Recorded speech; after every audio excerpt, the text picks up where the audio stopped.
My girlfriend said, "I'm telling everyone you're abusive, so they'll take my side in the breakup." We hadn't broken up. I said, "That's defamation." Then I installed security cameras throughout my house, recorded everything, and when she made her claims, I released the evidence. When her own friends apologized to me, I, 29 male, own a small electrical contracting business. I employ 6 guys. I drive a truck that's paid off. I have a house with a mortgage that I'm 3 years into. I'm not rich. I'm not some legal genius. I'm a normal dude who goes to work at 6 a.m. and falls asleep watching YouTube at 10 p.m. I'm telling you this because what happened to me could happen to literally any guy, and it almost destroyed everything I built. My girlfriend and I had been together for about 2 years. She moved into my house about 8 months in. Her lease was ending. Things were going well. It made sense. She didn't pay rent, which was my choice. I told her to save her money, build her savings, and she could cover groceries and utilities. Looking back, yeah, I set myself up, but I was in love, and I thought we were building something. Things started getting rocky around month 14. She wanted to go out more than I could afford. She started making comments about how her coworker's boyfriend took her to this restaurant, bought her that bag, planned this trip. The comparison stuff. I told her flat out, "I'm not those guys. I have a business to run and a mortgage to pay." She'd pout for a day, and then we'd move on. Classic cycle. Around month 18, the fights got worse. She started picking fights over nothing. I loaded the dishwasher wrong. I didn't text her back fast enough during a work day where I was literally on a ladder wiring a panel. I forgot to get the specific brand of oat milk she likes. Just constant friction. I suggested couples counseling. She said, "We don't need a stranger telling us how to talk to each other." All right. Then came the night that changed everything. About 3 months ago, we had an argument about me not wanting to go to her friend's birthday dinner on a Tuesday night when I had a 5:30 a.m. job the next morning. Normal disagreement. Annoying but normal. She went to the dinner. Fine. She came home around midnight. I was half asleep. She sat on the edge of the bed and said, completely calm, not yelling, not emotional, just matter of fact, "I've been thinking, if we ever break up, I'm going to tell everyone you were abusive. My friends, your clients. That way nobody takes your side." I sat up so fast I almost pulled something. "What did you just say?" "It's just smart. Women are always believed. I'd be stupid not to use that. It's nothing personal. We're not even breaking up. Why would you say that? I'm just being honest. I'd rather you know up front, so you think twice before you ever try to leave me." I stared at her for a solid 10 seconds. She rolled over and went to sleep like she just told me what she wanted for dinner. I didn't sleep that night. Not 1 minute. I lay there running through every scenario. If she did this, if she actually told people I was abusive, who would believe me? In my line of work, reputation is everything. My clients are homeowners, property managers, small businesses. One accusation and half my contracts disappear. It wouldn't matter if it was true. The accusation alone would be enough. By 5 a.m., I had a plan. The next morning, I called a lawyer. Not my buddy who does wills and closings, an actual litigation attorney who handles defamation cases. Consultation cost me $300 for an hour, worth every single penny. I told him exactly what she said. He told me 3 things. 1, verbal threats are hard to prove. 2, if she follows through, it's potentially defamation per se if she accuses me of a crime I didn't commit. 3, document everything starting now. That same week, I bought a home security camera system. For cameras, 1 in the living room, 1 in the kitchen, 1 covering the front door, and 1 in the hallway. All visible, all in common areas, nothing in the bedroom or bathroom. I also downloaded a call recording app for my phone. My state is one-party consent, so I only need my own permission to record. My lawyer confirmed this twice. When she asked about the cameras, I said package thieves have been hitting the neighborhood. Plus, it's good for the business insurance. She barely blinked. Didn't even question the indoor cameras. She was too busy scrolling through shopping sites on her phone to care. For the next 6 weeks, I recorded everything. Every conversation, every argument, every calm evening watching TV. I got footage of us cooking dinner together, laughing at a movie, her asking me to rub her shoulders.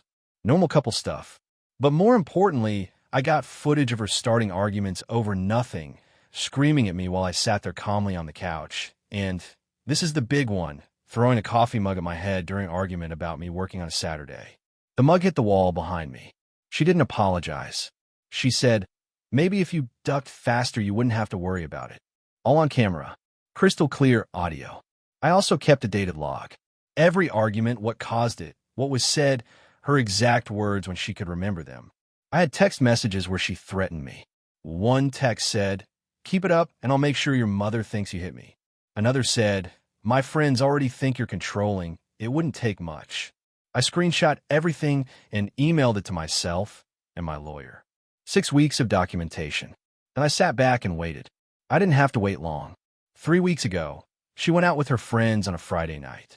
She came home at 2 a.m., which, whatever, I don't control her schedule, and was drunk enough that she forgot the cameras existed. She called her best friend on speaker while sitting on the kitchen counter. I was asleep upstairs. The kitchen camera caught the whole thing. She told her friend that she was done with me, that I was boring and cheap, and that her exit strategy was ready. She said, and this is on video, I already told my mom he grabbed me last month. Once I tell our friend group, he's done. Nobody's going to side with the boring electrician over a crying woman. I'll get to stay in the house for at least a few months while he figures out what to do.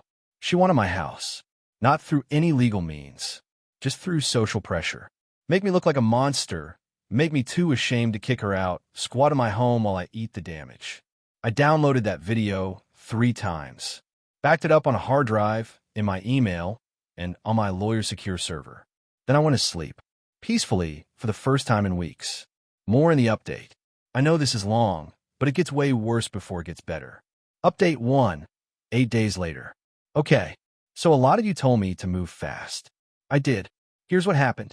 The Monday, after I got that kitchen video, I met with my lawyer in person. He reviewed everything. The cameras, the texts, the kitchen recording, my written log. He said I had one of the best documented cases he'd seen in his career and that I should proceed with ending the relationship, but do it carefully. His advice, don't kick her out without proper notice, because even though she's not on a lease and doesn't pay rent, in my state, she's considered a resident after 30 days, and I'd have to formally evict her. Yeah, let that sink in. She could accuse me of abuse, and I'd still legally have to give her 30 days notice. The system is fantastic. So I serve her a formal 30-day notice to vacate. Not verbally, in writing, delivered by my lawyer. She came home from work on Tuesday to find the letter on the kitchen counter. She lost it. You're evicting me? Are you serious right now? After everything I've done for this relationship. I was standing in the living room, camera rolling. I kept my voice dead even. I think we both know this isn't working. I've given you 30 days to find a new place. I think that's fair. Fair? I'm moving here for you. I gave up my apartment for you. And now you're throwing me out like garbage. You didn't give up your apartment for me. Your lease ended and you chose not to renew. You don't pay rent here. Oh, so now you're throwing money in my face. I'm stating a fact. She went to the bedroom and slammed the door so hard the hallway camera rattled. For the next 3 hours, she called everyone she knew. I could hear her through the door. The narrative had begun. By Wednesday morning, my phone started blowing up. Her best friend texted me. I can't believe you'd put your hands on someone who loved you. You're disgusting. Her sister called and left a voicemail calling me a woman beater. Her mom, this woman who I'd sat across from at Thanksgiving dinner, who I'd fixed the wiring in her garage for free, sent me a text that said, real men don't hit women. Don't ever contact this family again. I didn't respond to any of them. My lawyer said to let the fire burn for a few days. Let her commit fully to the lie. Let as many people as possible hear her version. Because the deeper she dug, the worse it would be when the truth came out. And she dug deep. By Friday, she had apparently told her entire office.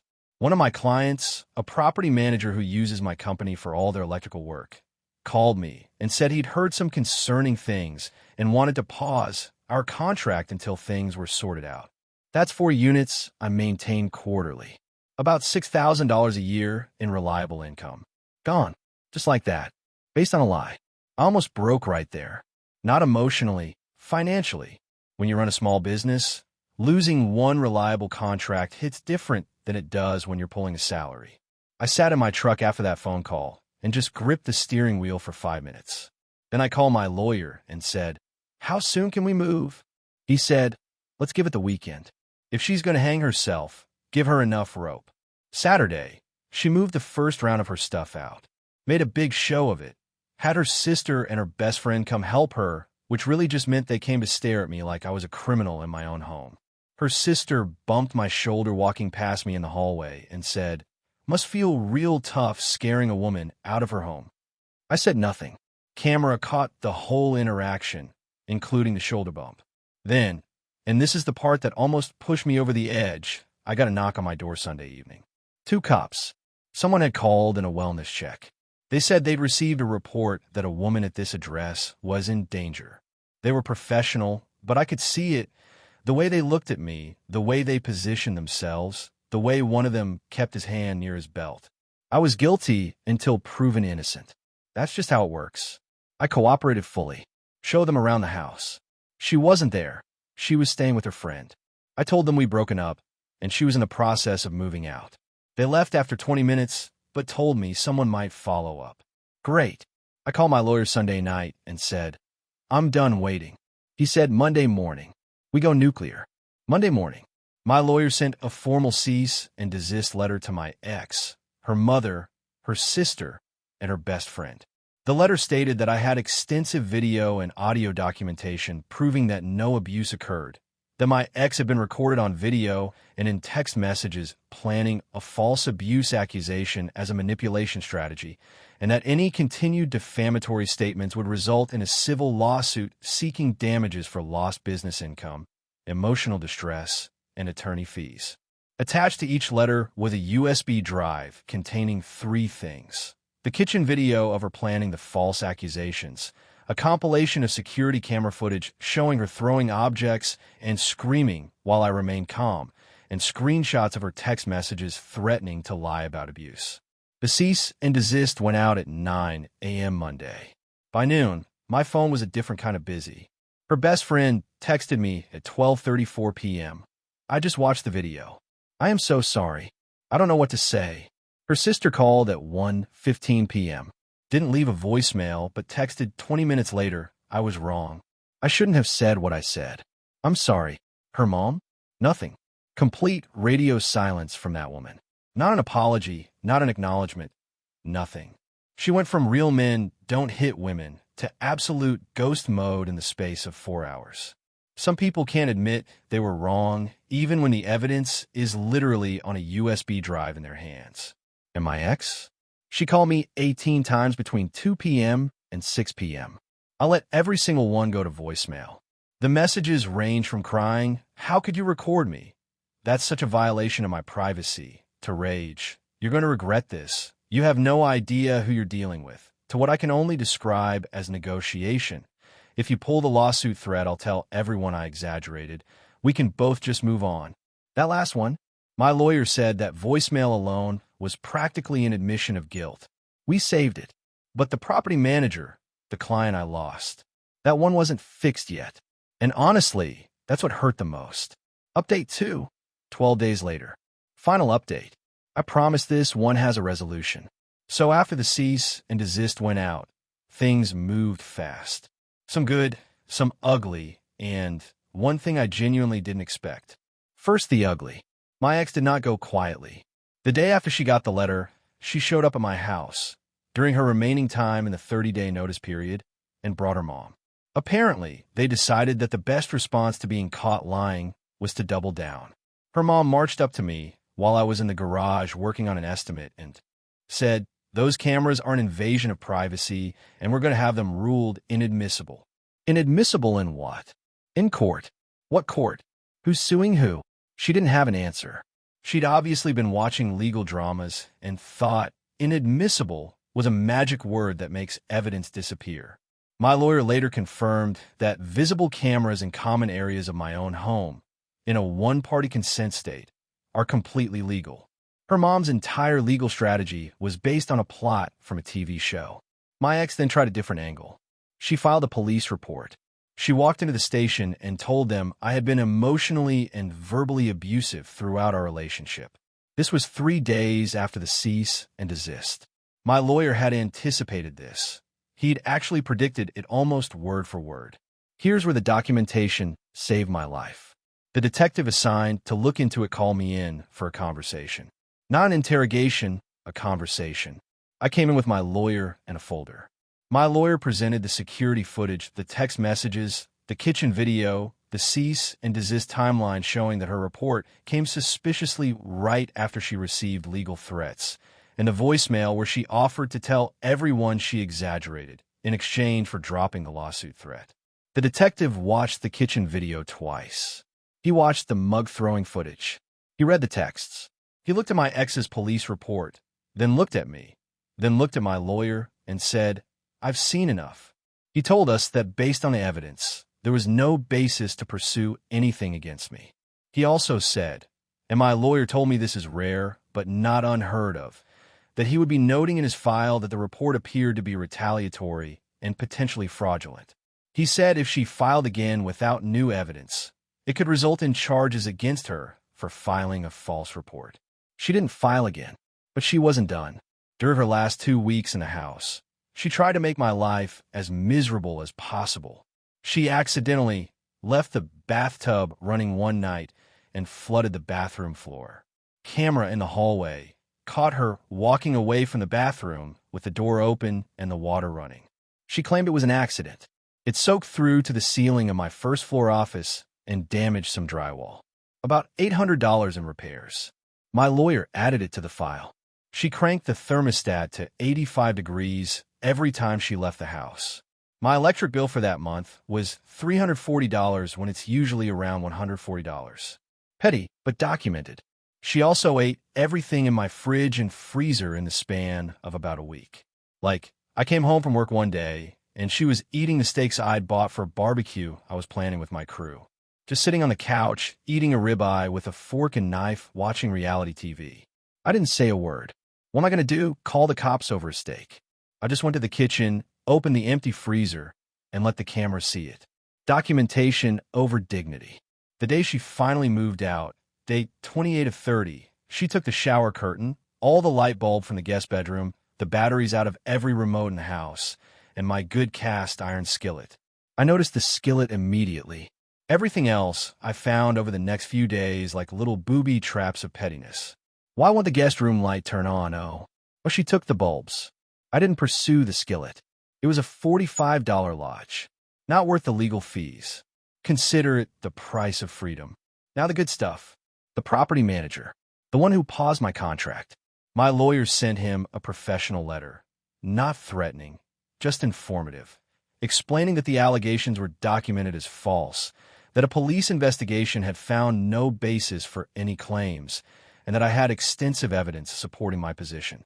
He attached a summary, not the full footage, because my lawyer said showing the property manager my ex's private moments would be unnecessary and could actually hurt my credibility. The property manager called me 2 days later. He said he'd reviewed the letter, spoken with the detective, who confirmed the case was closed with a note about the report being retaliatory, and wanted to reinstate the contract. He also said, and this part meant more to me than the money, I should have called you before making any decisions. I'm sorry about that. I got the contract back. Full terms. He even threw in an extra unit he'd been using a different electrician for. I didn't ask for it. He just said, consider it my apology. My crew, all 6 of those guys knew something was wrong because I'd been distracted and quiet for weeks. I told them after it was all resolved. Not the details, just the broad strokes. One of them, my most senior guy who's been with me since I started the company, shook my hand and said, "Boss, for what it's worth, not a single one of us believed it for a second." I had to walk into my office and close the door after that one. Legal outcome. My lawyer and I discussed an actual defamation lawsuit. Here's the reality that nobody talks about online. Defamation cases are expensive, slow, and emotionally exhausting. Even with my level of documentation, my lawyer estimated it would cost me $15,000 to $25,000 in legal fees, take 12 to 18 months, and the most I could realistically recover, given that she doesn't own property or have significant assets, would be maybe $10,000 to $15,000. I'd spend more than I get back, and I'd have to relive this entire thing in depositions and court appearances for over a year. I decided not to sue. I know a lot of you are going to be mad about that. Trust me, I was too. But my lawyer laid it out plainly. You won. Your reputation is intact. Your business is restored, and she's been exposed. A lawsuit at this point is about punishment, not recovery. And the legal system isn't great at punishment in civil cases unless the other person has money. He was right. The best revenge was already happening. She did it to herself. What she lost, without me lifting a finger beyond defending myself, her friend group imploded. Her best friend stopped talking to her after watching the video. 2 other friends in their circle reached out to me separately to apologize and said they'd reevaluated the friendship. Her sister, who had bumped my shoulder and called me a woman beater in my own hallway, told her she needed serious help and created distance. The only person still fully in her corner was her mom, which tracks. She also lost her credibility at work. I didn't do anything there. I didn't contact her employer or send anyone anything. But apparently one of her coworkers was friends with someone in our mutual social circle, and the story traveled. She didn't get fired. This isn't a fairy tale, but according to the maid of honor, yeah, I know, weird source, but she reached out, people at her office started treating her differently. Not overtly hostile, just distant. Which, if you've ever experienced that quiet social shift where people are polite but clearly don't trust you anymore, you know that's its own kind of consequence. The police report she filed is now part of a record, not a criminal record. She wasn't charged, but the detective's notation that it appeared retaliatory is in the system. My lawyer said that if she ever tries this with someone else, that notation could be pulled up. It's not justice in the dramatic sense, but it's a paper trail. And paper trails matter. Total cost of this ordeal, about $4,200 in legal fees, $800 in water damage repairs, $340 electric bill, $45 skillet, and roughly 6 weeks of the worst stress of my life. Call it $5,400 and a whole lot of sleepless nights. What I got in return, my house, my business, my reputation, and the knowledge that I handled the worst situation of my life without losing my temper, without retaliating in anger, and without becoming the thing she tried to paint me as. I'm not going to lie to y'all. There are nights I still get this sick feeling in my stomach. Not about her specifically, but about how close I came. If she hadn't told me her plan that night in bed, if she'd just done it without the warning, I wouldn't have had cameras. I wouldn't have had documentation. And it would have been my word against hers. You and I both know how that usually goes for guys. The cameras are still up. They're staying up. Every relationship from here on out, I'm going to be a little more guarded than I should have to be. And that makes me sad if I think about it too long. So I try not to. Last thing. A couple weeks ago, I was doing a job at a client's house, rewiring their basement. And the homeowner, this older lady, brought me iced tea and said, "My daughter told me what happened to you. I just want you to know, some of us can tell the difference between a good man and a guilty one." I just said thank you and went back to work because if I'd said anything else, I probably would have lost it right there in her basement. That's the whole story, Reddit. I'm not a hero. I'm just a guy who got lucky enough to get a warning, smart enough to take it seriously, and stubborn enough to protect what's mine. If you're in a situation where someone is threatening to weaponize false accusations against you, man or woman, doesn't matter, document everything. Cameras, texts, call recordings if your state allows it, a written log with dates. Don't confront, don't threaten back, don't play their game. Just quietly build your case and let their own words destroy them. And get a lawyer, a real one, not your cousin who watches court shows. That's it from me. Thanks for listening.